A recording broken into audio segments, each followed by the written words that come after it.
All right, we've been working our way through the Gospel of Luke. And Luke's got some wonderful stuff we don't find in any other Gospels. All right, his Gospel has unique kinds of things in it, particularly when it comes to the parables that Jesus told. So last couple of weeks we've been looking at parables, right? We had a parable about a fig tree. We had a parable about a guy who was walking down the road and got beat up by robbers, and see who helped him and who didn't help him. Today we're going to hear another parable.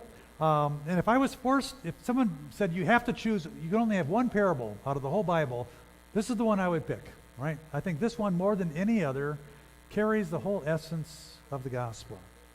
Now let me give a quick reminder here for what a parable is and what a parable is not, all right? It's not a story to illustrate something to make it clear. That's called an illustration or a story. And those are good things. It's not an allegory. An allegory is where you've got something where this person represents God, and this person represents us, and this represents other things. Now, sometimes Jesus would tell stories as illustrations. Sometimes Jesus would use allegories to help us understand our relationship between us and God. And sometimes Jesus would tell parables. But they're different things. Right? An intention of a parable, Jesus will talk about this, the intention of a parable is not to make things clear for people. All right? The intention of a parable is to create some dissonance, to say, whoa, that's not right. A parable is not so people say, oh, now I get it. The intention of a parable is to say, what? That's not right. That doesn't make sense. I've never thought about it that way. I'm going to have to rethink this whole thing. That's what a parable is designed to do. So let's take Luke chapter 15. Now all the tax collectors and sinners were coming near to listen to Jesus. But the Pharisees and the scribes were grumbling. They were saying, "This fellow welcomes sinners. He eats with them." So Jesus told them a parable. Actually, we're going to hear three parables. They all have the same point. It's telling the same story three different ways. Right? First one is this.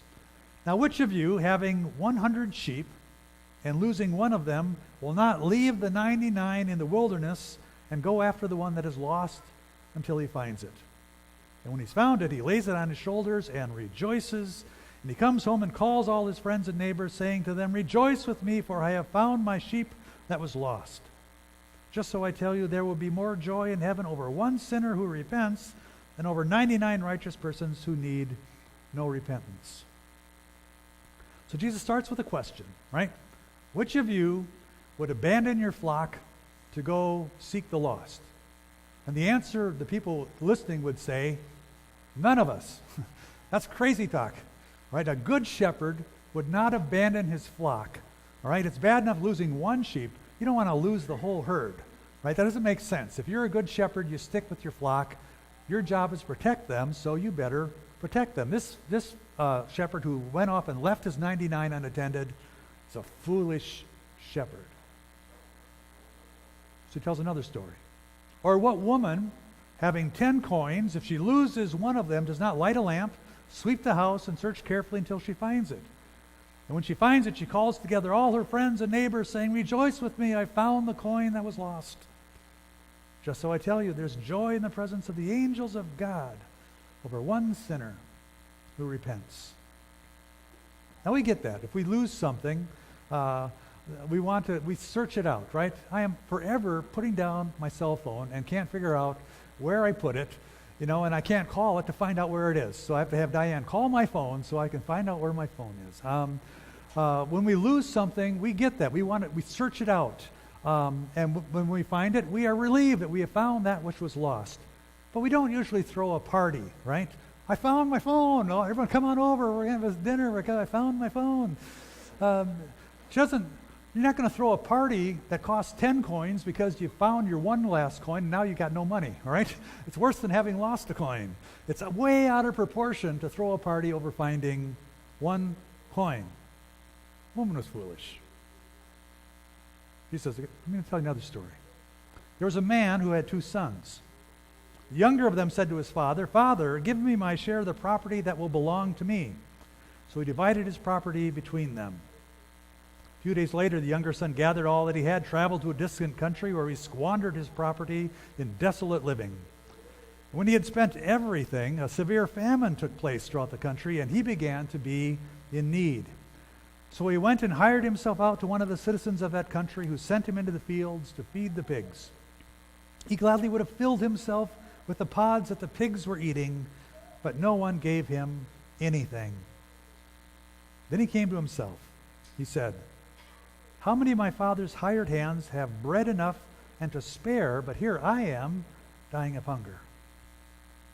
I'll get up. I'll go to my father. I'll say to him, 'Father, I've sinned against heaven and before you. I'm no longer worthy to be called your son. Treat me like one of your hired hands.' And so he set off and went to his father. But while he was still far off, his father saw him and was filled with compassion. And he ran and he put his arms around him and kissed him. And the son said to him, 'Father, I've sinned against heaven and before you. I'm no longer worthy to be called your son.' But the father said to the slaves, 'Quickly, bring a robe, the best one. Put it on him, put a ring on his finger and sandals on his feet. Get the fatted calf and kill it. Let's eat and celebrate, for this son of mine was dead and is alive again. He was lost and now is found.' And they began to celebrate." All right. Now the story's not over yet, but let me really pause here, this part of the story. Most of you heard that story before? You guys heard the story? All right. So the trouble is, sometimes when we hear a story so many times, we forget that the very premise of the whole story is crazy, right? I mean, there's no father in his right mind who would disperse his entire inheritance, everything he had spent his whole life working for, and give it to an irresponsible child.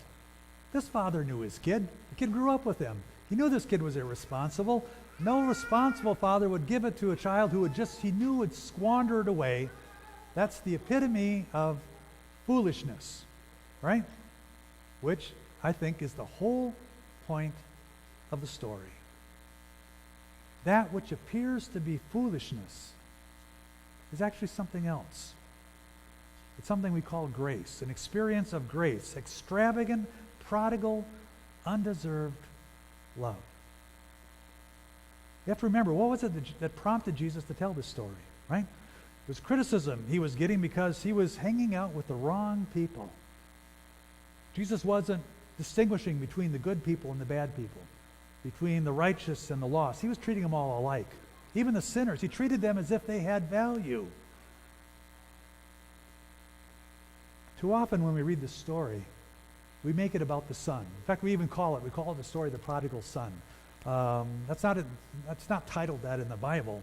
But we make it the story about a son who runs away and squanders his resources and sees the error of his ways and returns. But the father welcomes him back before he can even make his well-rehearsed confession, right? Now, I don't know if the son was really sorry or not, or maybe he was just tired of eating pig food, right? But it really doesn't matter in this story, because the story is not about the son. Even though we often make it that. It's not a story about a son. This is a story about a father. Remember? All three stories, right? It's a story about a shepherd who had 100 sheep. It's a story about a woman who had 10 coins. It's a story about a father who had 2 sons. And the shepherd, the woman, the father, all are extravagant with undeserved love, with a celebration, which they call grace. So what does that mean for us? It means that our identity as children of God is not dependent on what we've done, or what we're doing, or even what we're going to do, right? Nothing can separate us from the love of God. God is crazy in love with us, truly, madly, deeply in love with us. And that is the pure gospel. Jesus told these parables to ask people, say, which of you would go to such lengths to search and find and welcome back and celebrate? And truth be told, few of us would go to the extremes. It's foolishness as we look at these stories. But Jesus says, but God would. God does. Even now, relentless in his mercy and grace and love for us. Went to a movie the other day based on a book that came out a couple years ago called The Shack. How many guys read the book? Anyone read the book, The Shack? Anyone seen the movie yet? Okay, you should go see the movie. They do a good. I'm always a little worried when the movie comes out after a book. Are they going to do a good job with it? But I think they did a very good job with it. Powerful story. If you don't know this story, it's a story about a guy named Mac, who's in the midst of a faith crisis. Somehow he has to come to terms with the death of his daughter. Tragic, awful death of his daughter. And how does he find God in the midst of that? Before this loss that comes and rips his whole family apart, Mac and his family, had this relationship with God where they used the term Papa to talk to God. His wife family had that, and that's something that they taught their kids too. Because you can talk, God loves you. You can talk to God as easily as a child talks to a loving parent, to call God Papa. And that's what they would use. Jesus did the same thing, right? Jesus used the word Abba. That's an Aramaic word for Papa. It's a way to say, he says, when you pray, don't say, oh, most merciful, high God, creator of the universe. Say, Papa. Use this language of this intimate, close relationship. That's how Jesus said, that's how I want you to pray. It's a name that connotates closeness and tender care. But those days were gone for Mac. He did not experience the love of God. In fact, he thought that God had abandoned him. He is angry. He's deep in the pain that comes when you lose someone dear to you. But he responds to this mysterious invitation, and he journeys to the shack where he meets Papa. Papa invited him to come. And God appears to him in many different forms, depending on what it is that Mac needs to see at any given time. One of the forms that God appears is sort of this kindly black woman, a person who had befriended Mac when he was a child. And Mac begins this process of healing, of letting go of judging others and being loved. There's lots of powerful moments in the movie, in the book. But one of them comes when Mac is desperately trying to figure out how it is that a God who is powerful and all-knowing and a God who says loves me allow for such suffering to happen in the world. How could he do that? How could he abandon his daughter? How could he abandon him when he needed God the most and he felt so alone? And he just says, God, I don't get it. Tell me what this means. And Papa responds, and she says, just because I work incredible good out of unspeakable tragedies doesn't mean that I've orchestrated the tragedies. Don't ever assume that my using something means that I caused it or need it to accomplish my purposes. That just leads to false notions about me. Grace doesn't depend on suffering to exist. But where there's suffering, you will find grace. This is powerful stuff.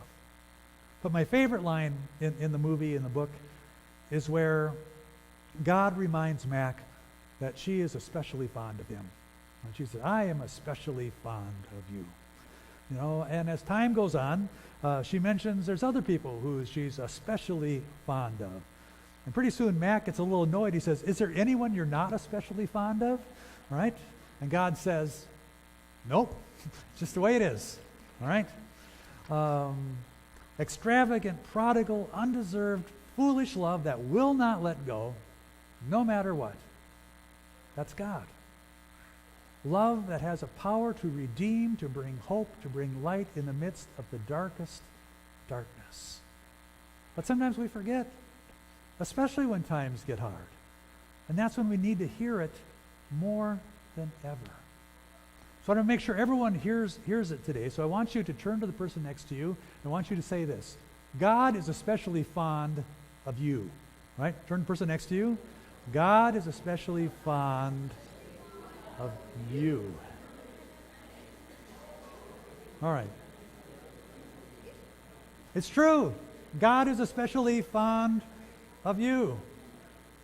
But let's go back to Jesus' story here. Remember, the story, I told you the story wasn't over yet. So he's telling this parable to the Pharisees who were accusing him of being gracious to sinners, of not recognizing bad people or treating them all alike. So Jesus comes back to the story. He says, now let me get back to why I told the story in the first place. He says, now the elder son, remember there were two sons. The elder son was in the field. When he came home and approached the house, he heard music and dancing. He called one of the slaves and asked, what's going on? The slave replied, your brother has come. Your father's killed the fatted calf because he got him back safe and sound. The brother became angry.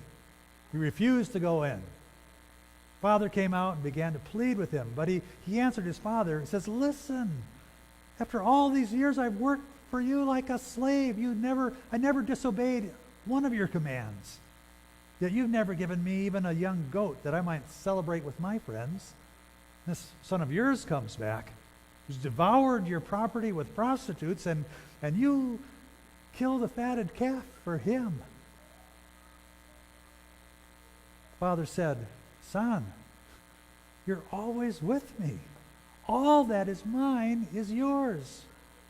But we have to celebrate and rejoice because this brother of yours was dead, but now is alive. He was lost, but he's been found.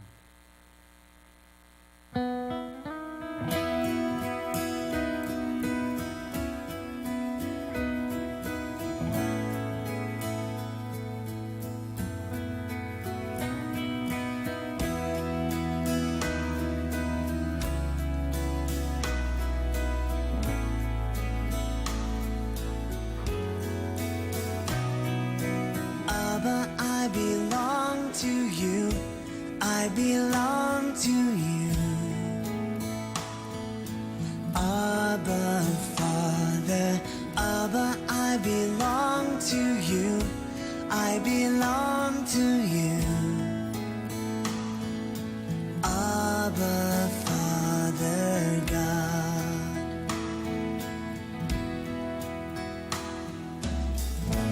I kneel now and feel how I felt here before.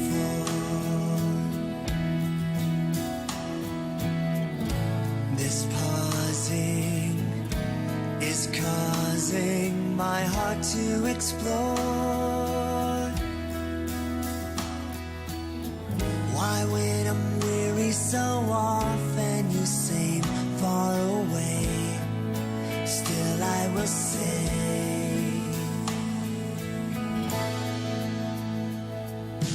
Abba, I belong to you. I belong to you. Abba, Father, Abba, I belong to you. I belong to you. Abba, Father, God.